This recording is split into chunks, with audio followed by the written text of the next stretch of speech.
बहिष्प्रज्ञो विभुर्विश्वो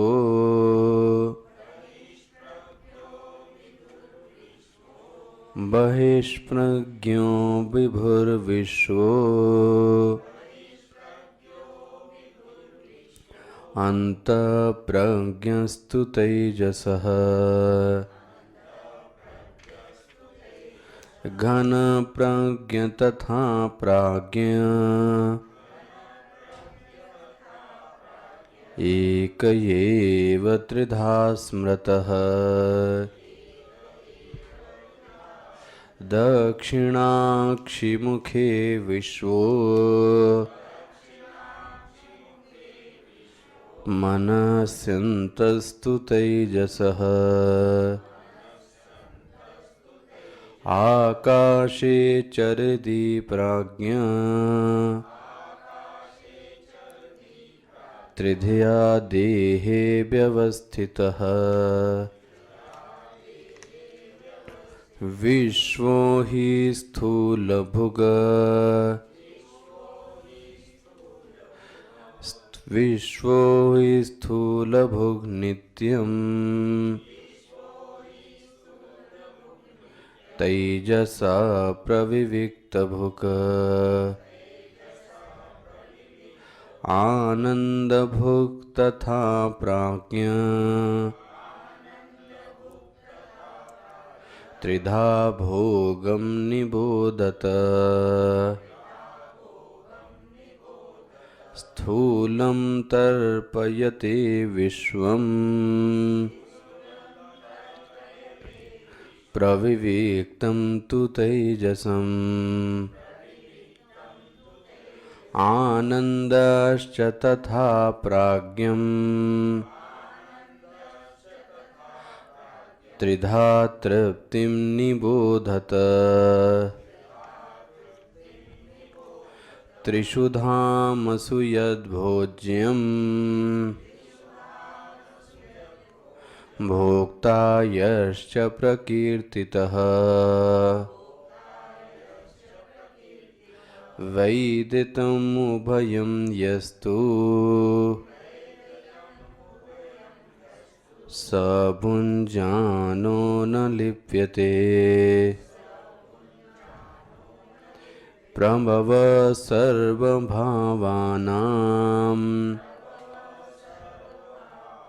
सतामिति विनिश्चयः सर्वं जनयति प्राणः चेतो शून्पुरुष पृथक् चेतो शून्पुरुष पृथक्।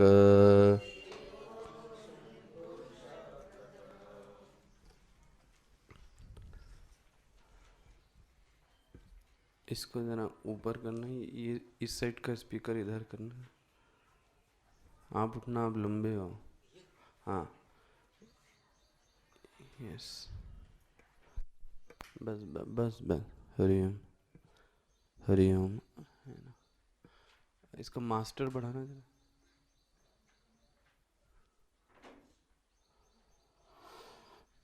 हरिओम।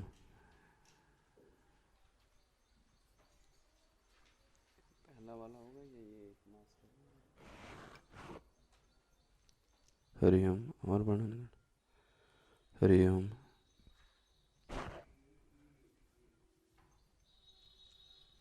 हरिओम। हाँ हरिओम, थोड़ा कम।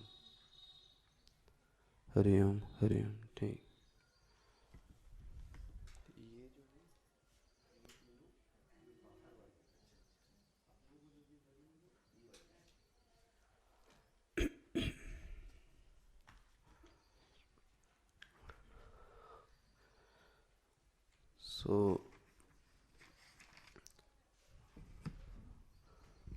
श्रुति का ऐसा कहना है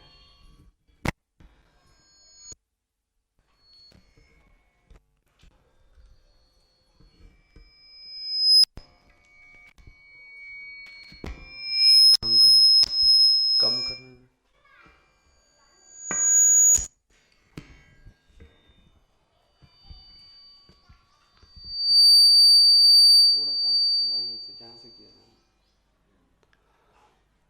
श्रुति का ऐसा कहना है कि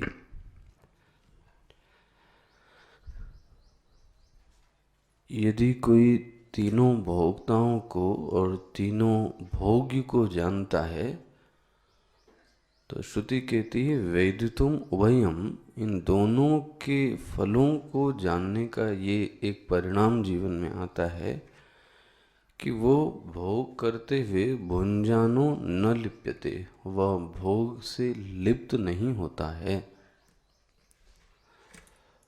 सुभाष्यकार ने जो चिंतन की प्रक्रिया प्रारंभ की है वो यहाँ से की कि तीनों अवस्थाओं में जो तीन भोक्ता हैं वो वास्तव में एक है। अब प्रश्न था इसको कैसे सिद्ध किया जाए कि वह तीन प्रकार के भोक्ता नहीं हैं जबकि वो एक हैं।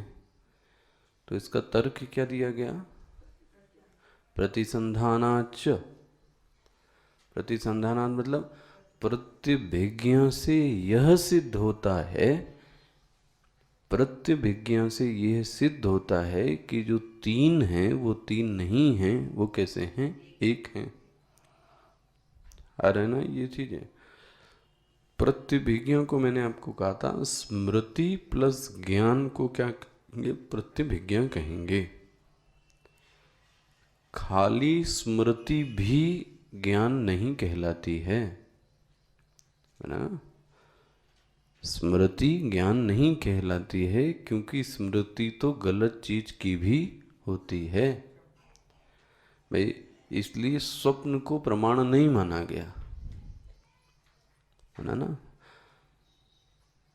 मतलब ज्ञान पक्ष में स्वप्न को बहुत प्रामाणिकता नहीं दी जाती। अब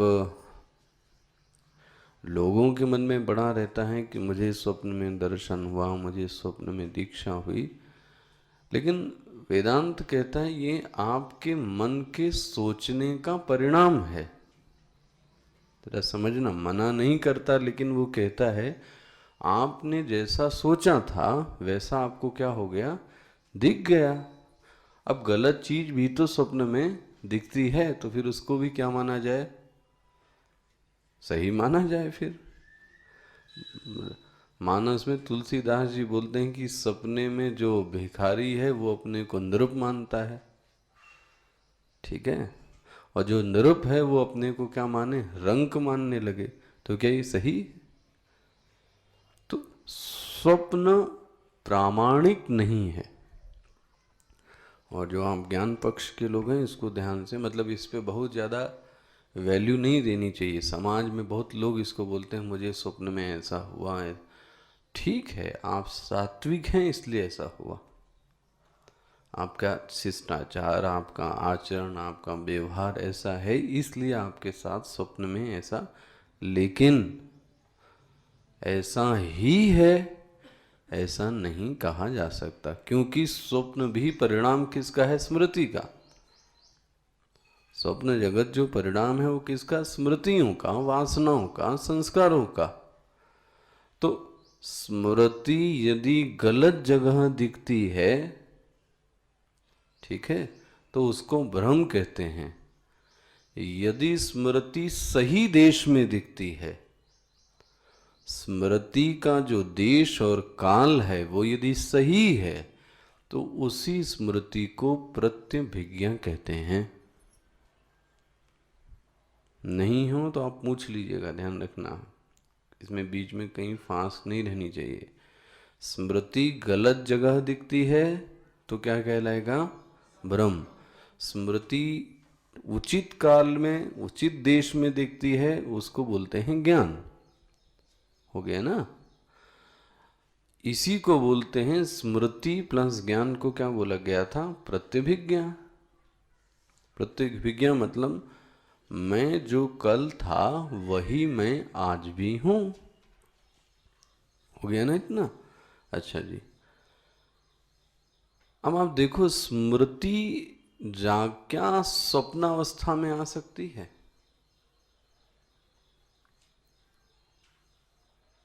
स्मृति, सॉरी, प्रतिभिज्ञा, प्रतिभिज्ञा क्या स्वप्न अवस्था में हो सकती है?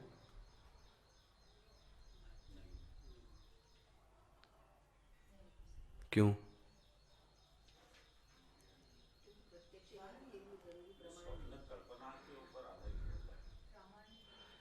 स्वप्न में प्रतिभिज्ञा क्यों नहीं हो सकती? नहीं, प्रतिभिज्ञा क्यों नहीं होगी? ठीक है, क्योंकि स्वप्न में स्थूल शरीर नहीं है।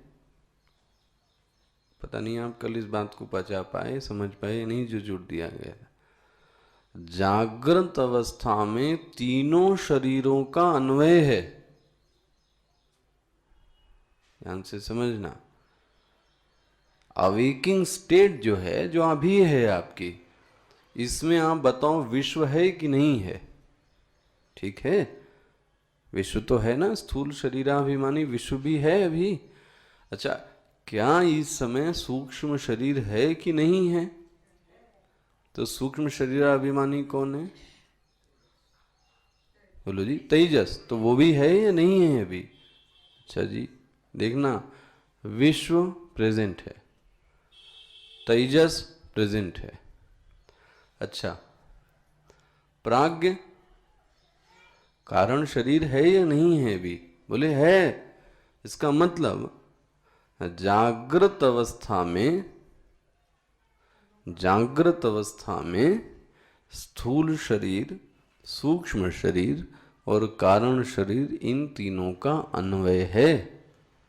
ऐसा कहें, विश्व, तेजस और प्राज्ञ तीनों ही हैं किसमें? इसलिए प्रतिभिज्ञा हो सकती है। प्रतिभिज्ञा होगी किसमें? जागृत में। स्वप्न अवस्था में स्थूल शरीर का अभाव हो गया तो बोलेगा कौन? हो गया। मतलब प्रतिभिज्ञा में प्रत्यक्ष भी तो होता है कि नहीं होता है? प्रतिभिज्ञा में स्मृति को क्या देखना होता है? प्रत्यक्ष। स्वप्न अवस्था में प्रत्यक्ष हो सकता है क्या? क्योंकि स्वप्न अवस्था प्रत्यक्ष इंद्रियों से होता है और इंद्रियां उस समय लीन हैं, तो स्वप्न में प्रत्यक्ष तो हो ही नहीं सकता। तो स्वप्न अवस्था में स्थूल शरीर का, बोलो जी, व्यतिरेक है। स्थूल शरीर का व्यतिरेक है, लेकिन सूक्ष्म शरीर और कारण शरीर का अन्वय है। हो गया कि नहीं हुआ? ध्यान रखना, सिद्ध क्या? प्रतिभिज्ञा होती है, और प्रतिभिज्ञा तभी हो सकती है जब ये तीनों लोग, बोलो जी, हों। कौन? स्थूल, सूक्ष्म और कारण। प्रतिभिज्ञा ये सिद्ध करती है कि एक ही अवस्था में, एक ही जगह कितने लोग हैं? तीनों लोग हैं। और ऐसे देखो तो आपको तीन कैसे दिखते हैं? अलग अलग। मतलब जागृत अवस्था में तीनों का अन्वय है। अब तीन कौन? बोले तीनों अभिमानियों का अन्वय है। किसका किसका अन्वय? तीनों अभिमानियों का अन्वय है। और यही नहीं, तीनों शरीरों का भी अन्वय है। कहाँ नहीं होती साफ ये बात? बोलो जी।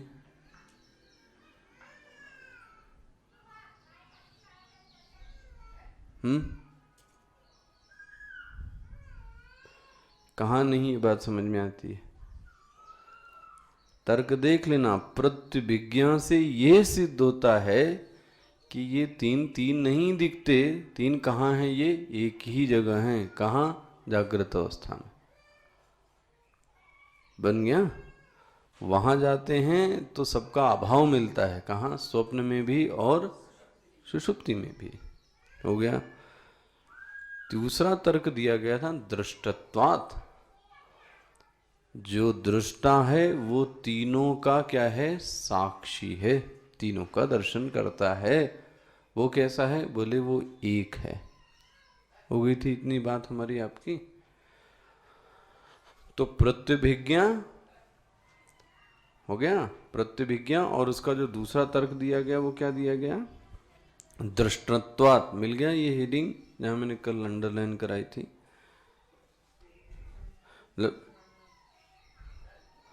स्वामी जी कहीं ऐसा बोलते हैं, जो स्मृति है वो स्वतंत्र नहीं है। स्मृति जैसे कि लेखक और अनुवादक में अनुवादक स्वतंत्र नहीं है, अनुवादक वही अनुवाद करेगा जो लिखा गया है ना, मतलब वो स्वतंत्र नहीं है। इसी तरीके से स्मृति एक डिफाइंड है, इससे ज्यादा इसकी स्मृति कभी आपको हो नहीं सकती। जिसके संस्कार पड़े हैं उसी की स्मृति होती है, उसके अलावा किसी की स्मृति नहीं हो सकती। हो गया ना। और स्मृति के साथ कहीं वह स्मृति प्रत्यक्ष में दिख जाए तो उसी को आप क्या बोल देते हैं, प्रत्यय। और आप इसको अनुभव करो ना, इसको सिर्फ लिटरेरी ऐसा क्यों रहने दें। किस तर्क के आधार पर आप कहते हो कि आप ही कल क्लास में थे? चलो मैं अगर ऐसा पूछूं आपसे, किस तर्क के आधार पर आप कहते हो कि आप, क्योंकि हो सकता है आपके शरीर में क्या हुआ हो, बदलाव हुआ हो, नहीं है, वेट बढ़ा हो और शरीर क्षरण भी हो रहा है और शरीर, बोलो जी, बढ़ भी रहा है। आप ये कैसे कहते हो कि जो 10 साल पहले वाले थे वो आप ही हो जिनके यहां मैं मिला था? किस आधार पर?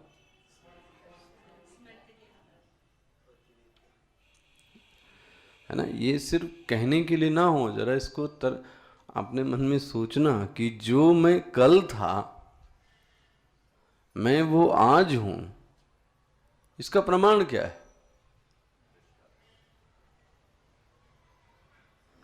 मैं आपको अगर तर्क के आधार पे दिखाऊं तो शरीर तो बदल रहा है प्रतिक्षण, कुछ न कुछ तो विकार हो रहा है, कुछ न कुछ बढ़ रहा है, और आशा करता हूं कल से अच्छा ही मन होगा, और हो सकता है कि कल से, बोलो जी, खराब भी हो। लो जी, कल वाला मन तो लेके आए नहीं, ठीक है। तो फिर ये कहां से कह दिया कल वाला मन नहीं है, कल वाला शरीर नहीं है, कल वाला बुद्धि नहीं है? तो फिर वही आप हैं ये कैसे कह दिया? इसका मतलब जो कल भी था आज भी वो है, और वो ये पहचानता है कि मैं कल भी था। वो क्या है जो मैं कल भी था?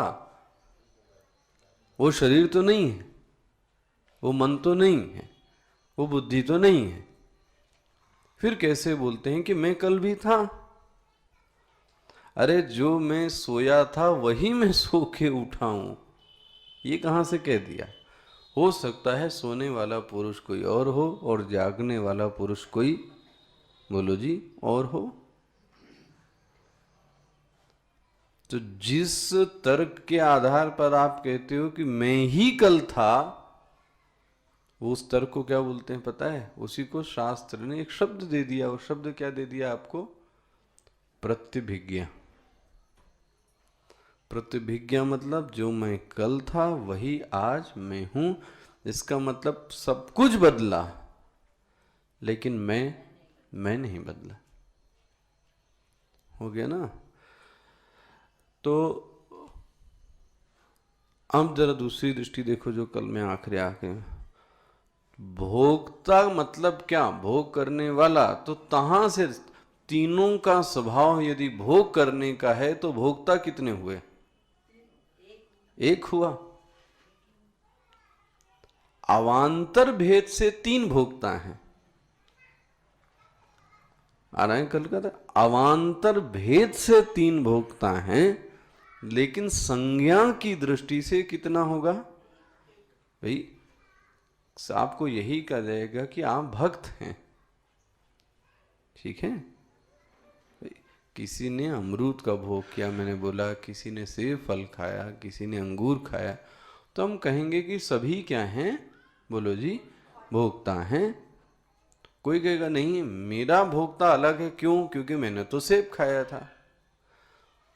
अंतर भोग्य में है, पहले तो ये हुआ। ठीक है, अभी तो अंतर तुमने भोग्य में किया, लेकिन जो भोग की वृत्ति है, भोगने की वृत्ति, वो तो सबकी, बोलो जी, एक है। तो मुख्य वृत्ति से 3 भोक्ता ना होकर कितने भोक्ता हो गए? बोलो जी, 1 हो गया। इसमें कोई संशय? भोक्ता मतलब भोग करने वाला, तो वो भी भोग करता है, ये भी भोग करता है, ये भी भोग करता है, लेकिन हैं तो सब कैसे? एक ही। हाँ, भोग्य वस्तुओं के प्रकार क्या हैं? ये तर्क समझ में आता है आपको? तो अब 3 से कितना रह गया? 1। अच्छा जी, कल मैंने कहा था भले ही वह वस्तु अलग अलग हो, लेकिन सब वस्तुएं कहलाएंगी क्या? भोज्य। सभी वस्तुएं कहलाएंगी भाई। जो भी खाया जाता है, तो गेहूं भी खाया जाता है, तो तिल भी खाया जाता है, लेकिन सबको आप क्या बोलते हैं? अनाज। एक अनाज कहने से ये समझ में आता है कि ये सब कैसे हैं? खाने वाली चीजें। भाई एक ही आप तो शब्द बोलते हो, फल, यही तो बोलते हैं ना। तो फल मतलब क्या? बहुत सारे फल। तो भोग्य भी फिर कितना हो गया? बोलो जी, 1। चिंतन करना, भोक्ता कितने हो गए? 1। भोगी भी कितना हो गया? अब मैं जो सच्चाई कहता हूं उसको सुनिए। ये सब भाष्य का जो है वो निचोड़ मैं आपको बता रहा हूं।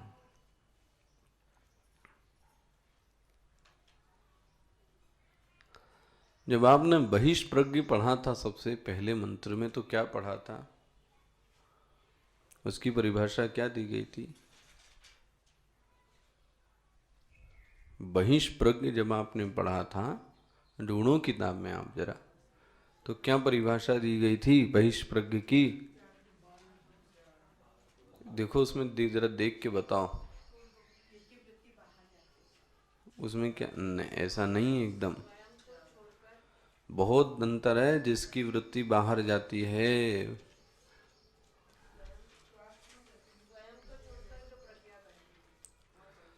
ठीक है, और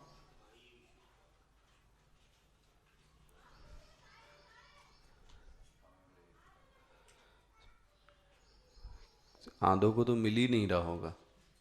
गया कहाँ? मिला? Page number 16, बहिष्प्रज्ञ। वहां क्या परिभाषा? बहिर्विषय इव प्रज्ञा, ऐसा आया है? आया?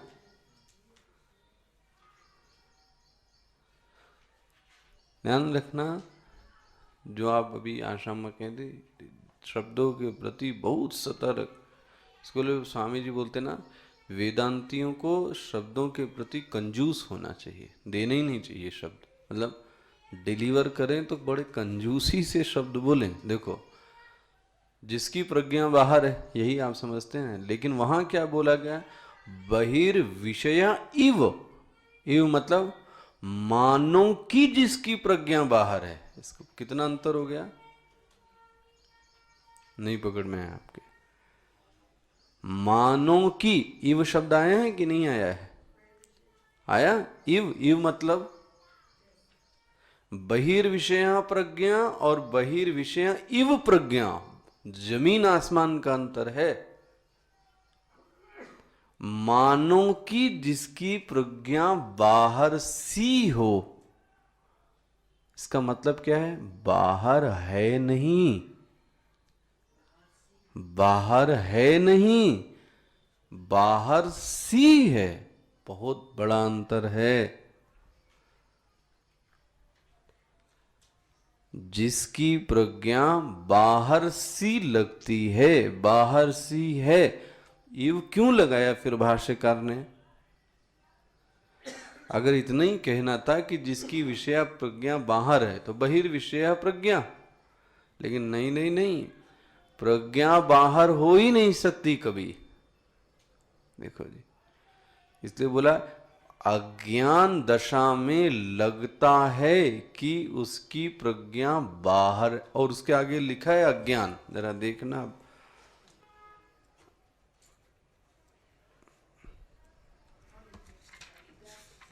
16 नंबर है।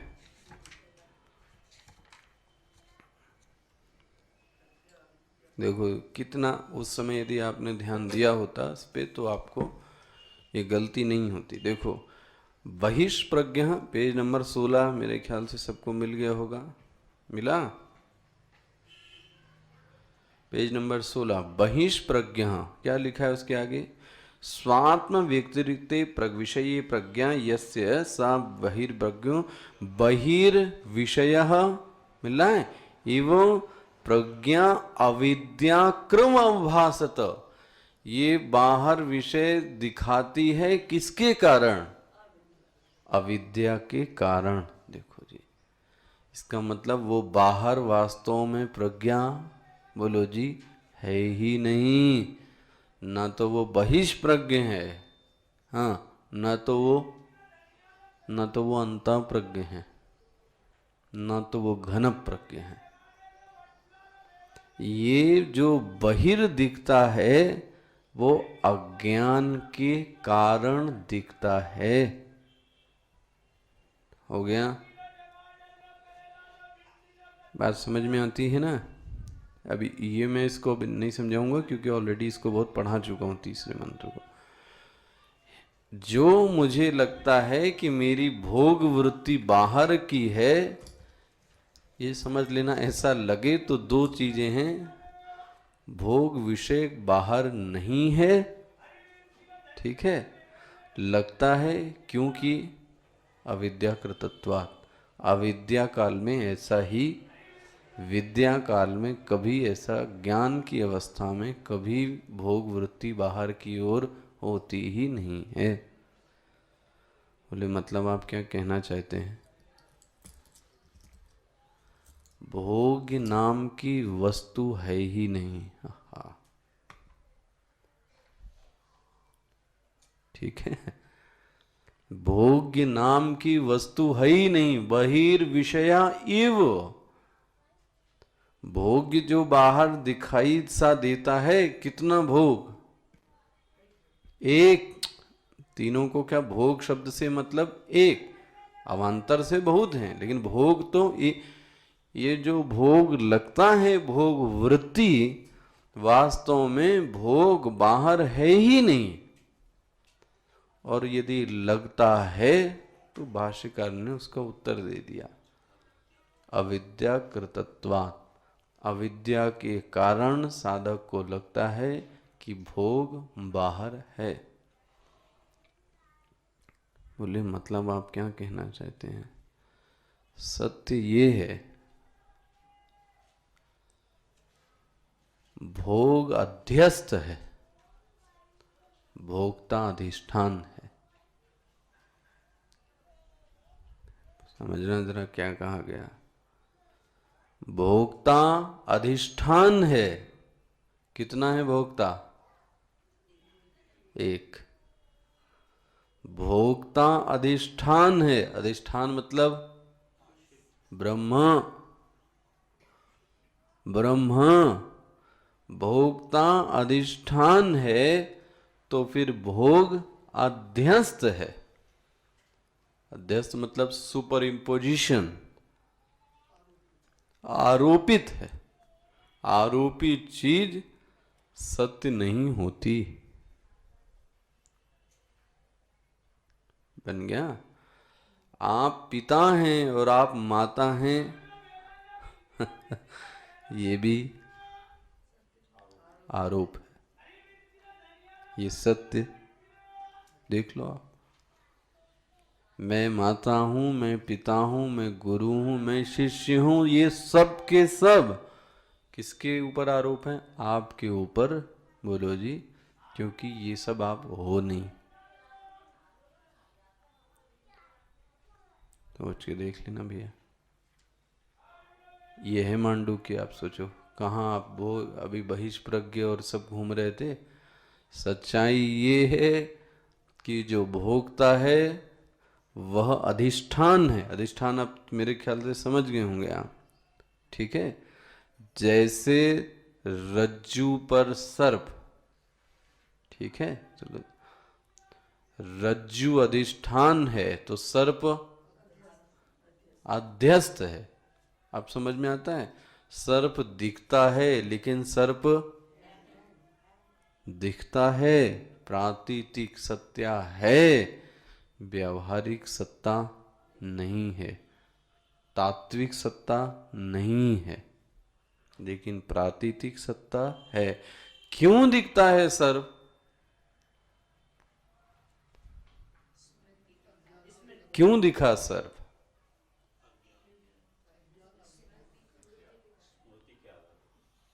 रज्जू के अज्ञान के कारण। रस्सी पता होती कि ये रस्सी है तो सर्प, बोलो जी, रस्सी मुझे पता हो कि ये रस्सी है तो सांप। जिसको नहीं पता है उसको लगता है कि, तो रज्जू के अज्ञान के कारण सर्प का ज्ञान होता है, ठीक है। रज्जू के अज्ञान के कारण सर्प की सत्ता प्रतीत होती है। सर्प की सत्ता तात्विक नहीं है, सर्प की सत्ता व्यावहारिक भी नहीं है, सर्प की सत्ता प्रातीतिक है। अच्छा जी, रेगिस्तान में दिखने वाला जल, हाँ जी, क्या है? व्यावहारिक है। यदि व्यवहार है तो उससे क्रिया की जा सकती है, आप क्रिया कर लो जाके। व्यावहारिक नहीं है, अच्छा जी, हाँ, तात्विक नहीं है, लेकिन लेकिन बोलो जी, प्रातीतिक है। क्यों दिखती है प्रतीति? अविद्या के कारण। भोग, हाँ, अध्यस्त है, ठीक है, भोग अध्यस्त है। अब देखना, मिलाना दृष्टांत इसीलिए मैंने ये दिया। जैसे रज्जू पर सर्प समझ में आता है, मृग मरीचिका पर जल समझ में आता है, प्रातीतिक है, भोग दिखता है, वास्तव में भोग, बोलो जी, है नहीं। पुरुषः प्रकृतिस्थो ही भुंजान। पुरुष भोग करता है तो कैसे पड़ता है? प्रकृतिस्थो ही, प्रकृति के पास, और प्रकृति किसकी है? खुद उसी की, वो अध्यस्त है। पकड़ में आता है ना ये बातें जो असलियत हैं, ये एक बार सत्य समझ में आ जाए तो फिर मांडू के खुलने लगता है। अब देखना विचारों का क्रम कितनी दूर दूर कहाँ कहाँ से घूम घूम के आया, और बात कहाँ पे पहुंची कि भोग्य मानो की भोग है, वास्तव में वह भोग, बोलो जी, है ही नहीं, भोग सा दिखाई देता है।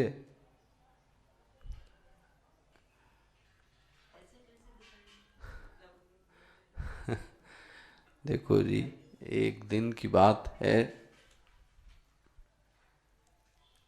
बदली है, सूरज दिखा नहीं, ठीक है, ऐसा हुआ है कि नहीं? यहाँ सूर्य दिखा नहीं, समय कितना हो रहा है? 9 बज रहा है, और आपने कहा कि पूरा अंधकार छाया हुआ है, सूर्य देवता निकले हुए अब आप बताओ, सूर्य नहीं निकला है, ये किसके प्रकाश में कहा? हाँ, चंद्रमा के प्रकाश में। 9 बज रहा सवेरे का, सूर्य के दर्शन नहीं हो रहे हैं, और आप बोलते हैं सूर्य तो गायब है। अच्छा जी, किसके प्रकाश में? टार्च के प्रकाश में? सूर्य के प्रकाश में ही कहते हैं कि सूर्य, वाह, हो गया। घनच्छन्न दृष्टिम घनच्छन्न मर्कम, श्लोक आया है।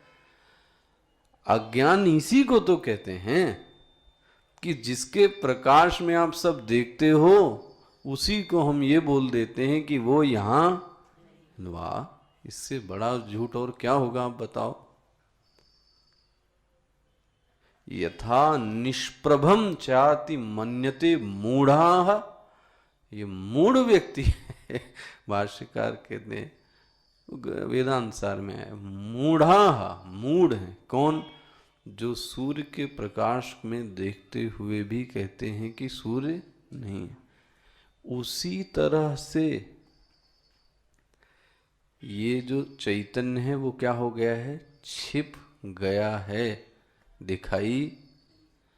और सब कुछ हो किसके कारण रहा है? उसी के कारण। और वो दिखाई देता, हम बोलते हैं वो है ही नहीं।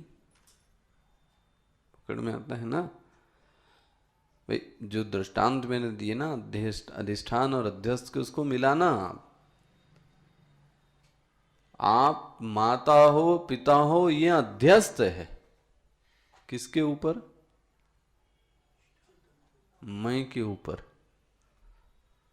अब कभी मैं का अनुभव नहीं होता, अनुभव किसका होता है? मैं माता हूं, मैं पिता हूं, मैं गुरु हूं, यही तो देखते हैं। ये सब टिके किस में है? अच्छा, मैं बदलता है,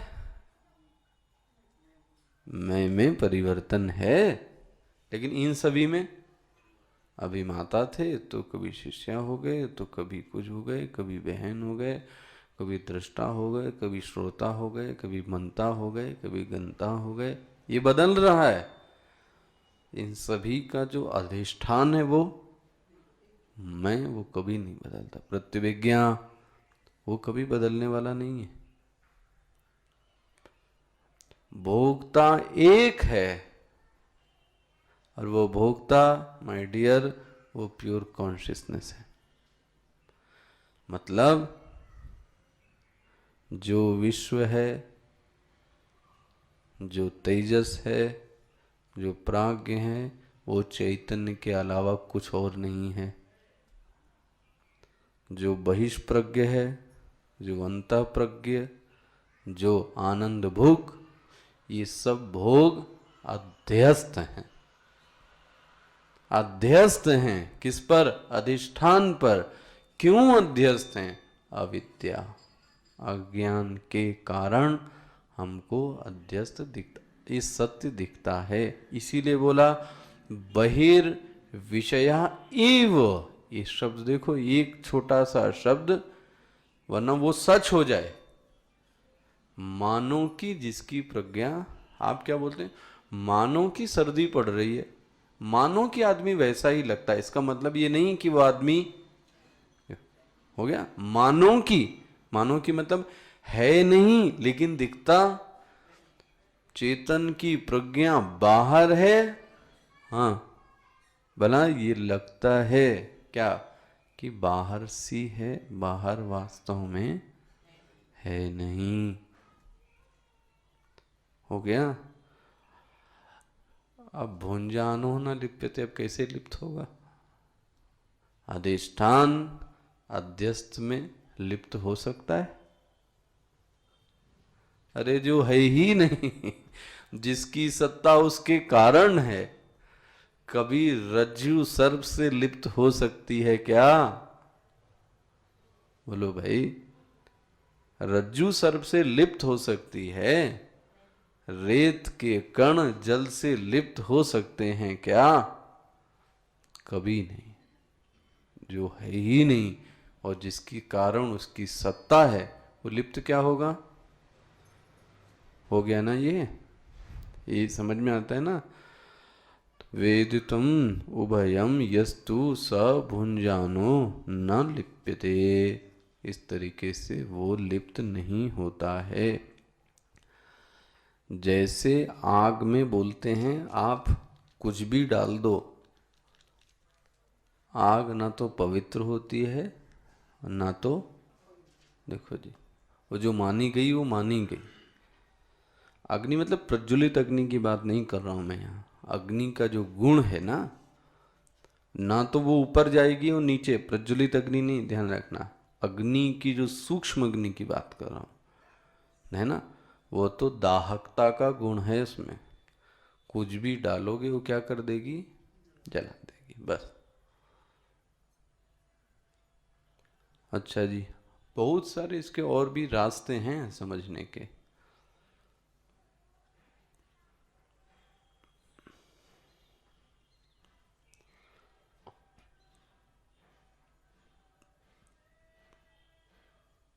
जो स्थूल है उसको आपने बोला विश्व, ठीक है, और समष्टि को क्या बोला आपने? विराट।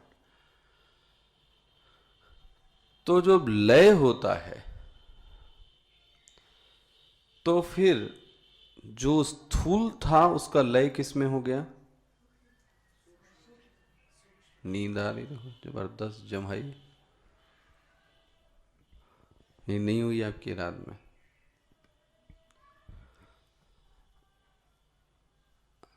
और ये बीमारी बहुत बुरी है,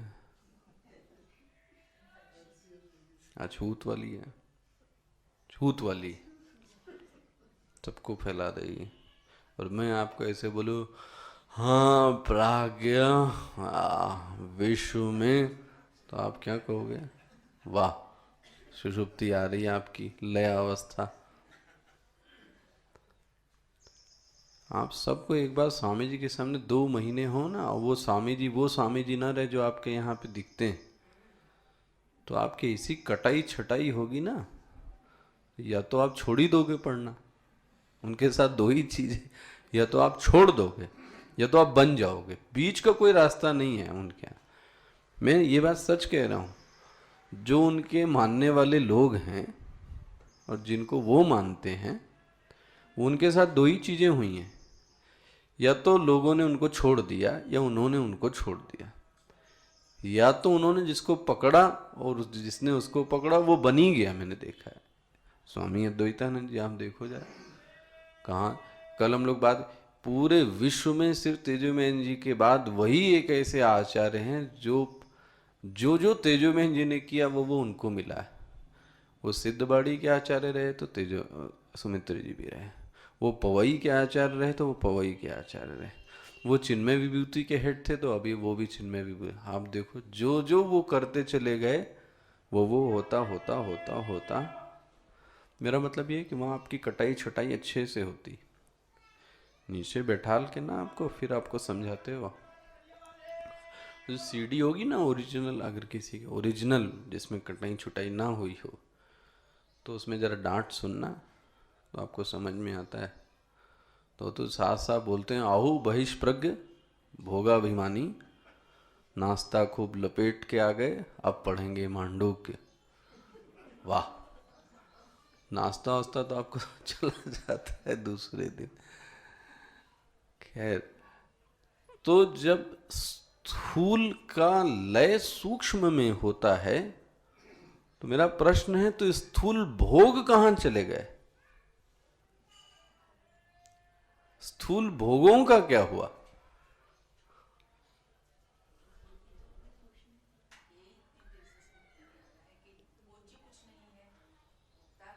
भोक्ता है, भोक्ता कहां मना किया गया?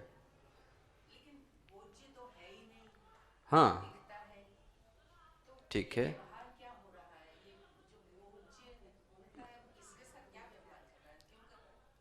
अच्छा एक बात बताओ आप,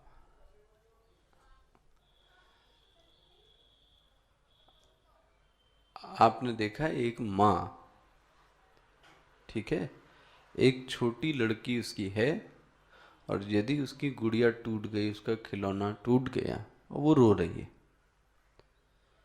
तो माँ उसको कैसे चुप कराती है? कैसे?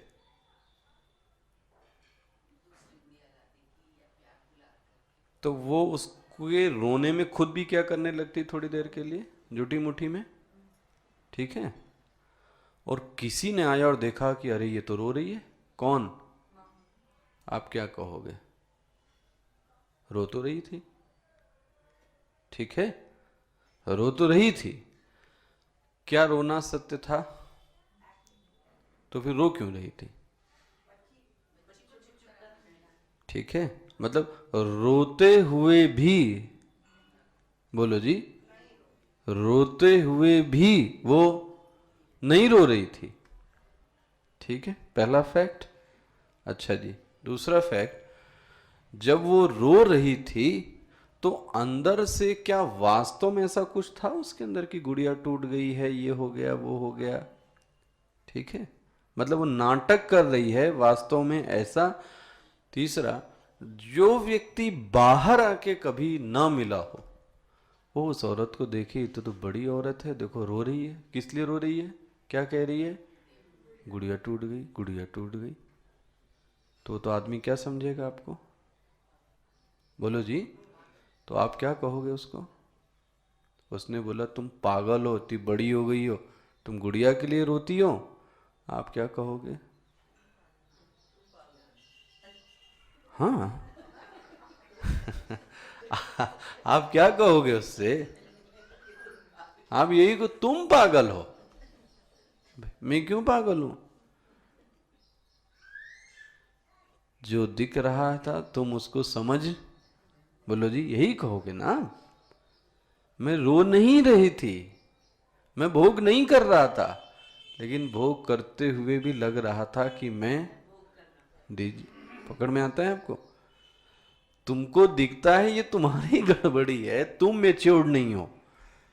नहीं, वो कहे नहीं आप गलत, आप रो रहे थे, आप कहोगे हाँ मैं रो ही रहा था, लेकिन वास्तव में अंदर से, मतलब दिख रहा था कि नहीं दिख रहा था आपको रोते हुए? यहां भी क्या कह रहा हूं मैं आपको, भोग दिख रहा है, लेकिन वास्तव में भोग, आप जरा मिलाओ ना अपनी अपनी ये जो दिनचर्या की चीजें होती हैं, मिलाओ तो आपको सब एक जैसे लगेगा, सब एक जैसा है।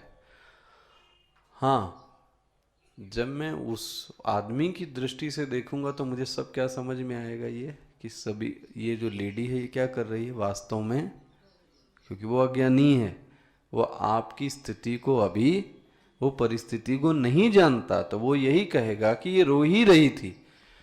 हम और आप उसी अज्ञानी की तरीके से हैं, उस अविद्या के कारण हमको क्या लगता है कि सभी भोग क्या हैं वास्तव में, बोलो जी, सत्य हैं। जबकि जब आप उस स्थिति में आओगी तो आपको समझिएगा वास्तव में भोग नाम की कोई चीज़ तो, मतलब देखो ये वेदांत में कई बार आपको दिखता है तो आपको क्या लगता है, ये मैं 1000 बार कहता हूं कि जो दिखता है वो सत्य, सोचे देखो ना, उल्टा है, उल्टा है, जो दिखता है वो झूठा है, जो नहीं दिखता है, देखो जी, ज्यादातर यही सच्चाई है,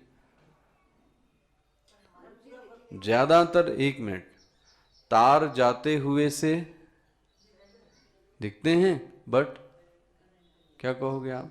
आपने अपनी आंखों से देखा, तार दिख रहा था, दिख रहा था, लेकिन मैं आपको अनुभव भी बता देता हूं, आपको भी हुआ होगा, आपकी ट्रेन रुकी और आपके एकदम बगल वाली ट्रेन चलती और आपको यह अनुभव भी होता है कि मैं भी, हुआ अनुभव आपको? अनुभव हुआ किसको? बट बुद्धिमान पुरुष होता है वो देखता पहले भी वहीं पे थी, अभी भी वहीं पे ही, तो ये चलने का जो आभास है, चलने का जो आरोप है, ये कैसा है? लेकिन मुझे अनुभव में, माय डियर, ये छोटी घटनाओं को जरा बड़ा करो, ये जगत भी ऐसे ही है। तो यहां जगत चल रहा है और आपको क्या लगता है बदलाव किस में हो रहा है? मुझ में। नहीं, अब वो दो स्टैंड पॉइंट हो गए ना। एक स्तर पे तो हम जगत को क्या कर रहे हैं, मान के चल रहे हैं ना। अभी जिसके लिए जगत सत्य है उसके लिए तो यही व्याख्या करोगे ना। अब जिसके लिए जगत सत्य ही नहीं है उसके लिए तो आजादवाद। एक मिनट, पहले एक एक समस्या को समझ में आती है बात।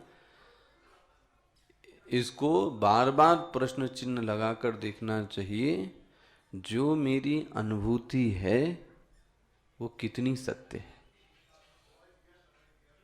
मैं ध्यान रखना, अनुभूति शब्द इसलिए, मैं आपसे बोलूं देखी हुई तो छोड़ दो,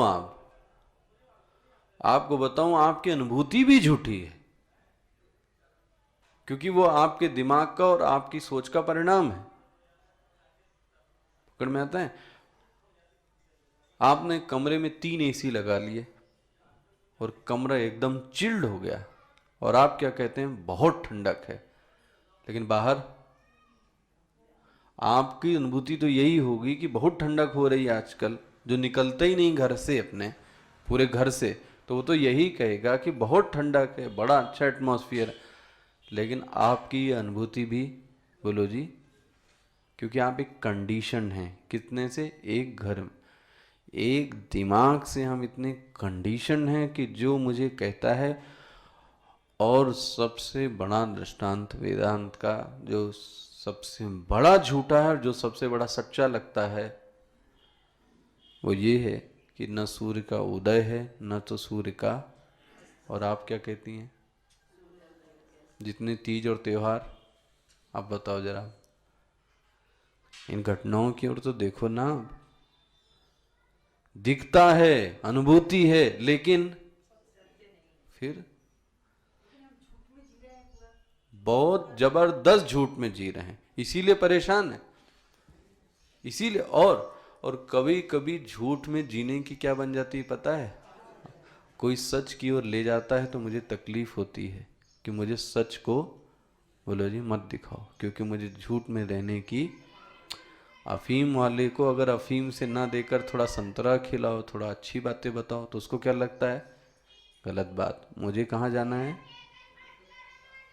तो झूठ, यही तो वेदांत कह रहा है। न जाने, जब आप पढ़ते हो ना, अनेक जन्म संप्राप्त, गुरु स्त्रोतम पढ़ाई करो इससे सुबह, अनेक जन्म संप्राप्त कर्म बंध विदाहिने, कितने जन्मों से तो इसी इसी झूठ में ही क्या हैं, बंधे हुए हैं।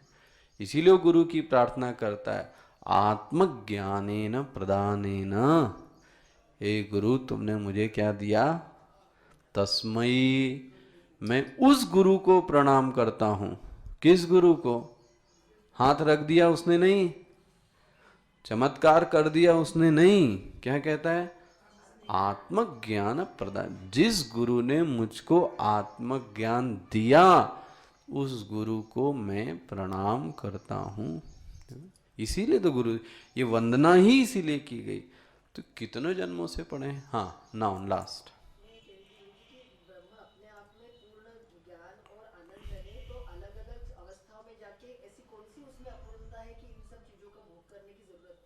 कहाँ भोग किया ही नहीं इसने।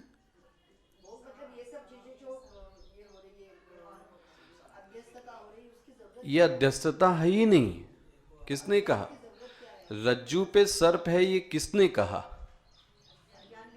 एक मिनट, नहीं नहीं, जरा, दो दो आदमी है। एक आदमी को रस्सी समझ में आती है कि ये रस्सी है, तो वो क्या कहेगा, कभी। लेकिन जिसको भ्रम था, जिसने पहले क्या समझा था, बोलो जी, वो ये कहेगा कि यहाँ पे क्या था, रस्सी थी, सर्प। दूसरा आदमी कहेगा, पागल, ये बात तो छोड़ो, सर्प चला गया नहीं, सर्प था ही नहीं। आप बोले नहीं। देखो, ये भी वेदांत की एक सच्चाई। इसीलिए वेदांत ने गुरु को भी एक दृष्टि पर क्या बोल दिया, गुरु कोई शरीर का नाम नहीं, वो भी मिथ्या। क्योंकि आपने क्या बोला कि मुझे उस आदमी ने ज्ञान करा दिया। क्या ज्ञान करा दिया? कि यहाँ पर रस्सी नहीं है, क्या है? तो पहला वाला आदमी कहेगा उसने ज्ञान क्या करा दिया, यहाँ पे पहले से ही, बोलो जी, रस्सी ही थी। सर्प की बात ही कहां है? सर्प की बात तब आती है जिसने पहले सर्प को क्या कर लिया हो, अधिष्ठान और अध्यस्त के संबंध को वही स्वीकार करता है पहले जिसने क्या किया हो, स्वीकार किया हो। जिसने स्वीकार ही नहीं किया हो क्या चीज, यहां पर कभी भी सर्प बोलो जी था ही नहीं, तो उसके लिए अध्यस्त की कोई जरूरत है ही नहीं। काहे का अध्यस्त? इसी को बोलते हैं अजातवाद। जिसकी दृष्टि सिर्फ किस पे है, रस्सी पे है, वो सर्प की बात को सुन के हंसेगा और आप बड़े प्यार से, सर्प था लेकिन अब मुझे क्या हो गया, ज्ञान हो गया। क्या ज्ञान हो गया? तो आप कभी बोले नहीं, मुझे पहले था कि ये जगत क्या अज्ञान है, अब मुझे ज्ञान हो गया जिनमें मिशन में जाने से कि ये सब क्या है। वो ज्ञानी हंसेगा कि पहले भी जगत नहीं था, अभी भी नहीं है, न रहेगा। ये तुम्हारा क्या है पता है, अज्ञान था। ओम मैंने पढ़ाया 9:15 और आपने कर दिया 9:30। हाँ जी, हाँ हाँ, जा सकती है जब ये आई है। ठीक है, अगर माइंड को बांधा, माइंड पहले से बंधा नहीं था लेकिन माइंड को बांधा तो फिर खोला भी। जहां से नॉट बांध के रखी वहीं से उल्टा चलेंगे अब हम, और उसको क्या करेंगे, खोलेंगे। श्रवण से जा सकती है, ध्यान रखना, इसीलिए श्रवण, लिसनिंग।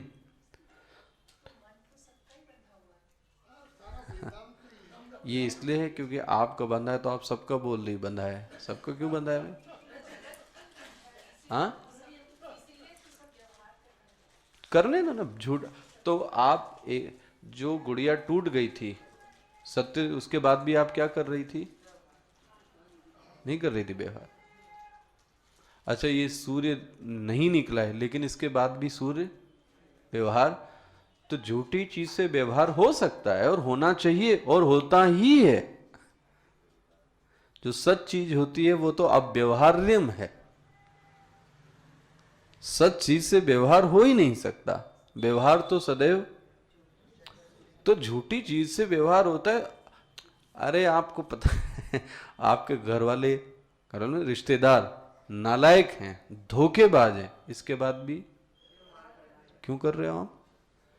नहीं, जब ब्रह्म के साथ बात आती तो व्यक्ति कहता है, लेकिन आप देखो, आप आधे से ज्यादा जो व्यवहार कर रही 90% वो सब के सब झूठे लोग, लेकिन इसके बाद भी आप उनसे क्या कर रही हो? जहां सच है वहां व्यवहार की जरूरत नहीं है, जहां झूठा है वहां व्यवहार की जरूरत पड़ती है। सच जानने के बाद समझकर व्यवहार करते हैं। सच आप ये पहले नहीं जानती थी कि नशेड़ी है, लेकिन आपको पता लग गया ये आदमी नशेड़ी है और मुझे इसके साथ रहना है, तो अब क्या करोगे? आप समझकर व्यवहार करते हैं। इस व्यक्ति के साथ इससे ज्यादा बोलने की जरूरत, क्योंकि ये व्यक्ति, मतलब हटा देना ये कोई मैच्योरिटी की बात नहीं।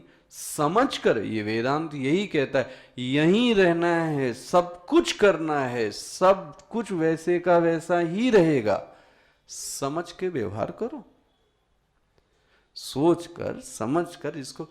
इसलिए किसी संत में वेदांत का मतलब है अलर्ट रहना, अलर्ट रहना, बस अलर्ट रह के व्यवहार करो। अधिष्ठान पर नजर हो तो अध्यस्त की क्या औकात जो अपने को परेशान करेगा। ओम पूर्णमदः पूर्णमिदं पूर्णाः पूर्णमुदच्यते पूर्णस्य पूर्णमादाय पूर्णमेवावशिष्यते। ओम शांति शांति शांति। हरि ओम। श्री गुरुभ्यो नमः। हरि।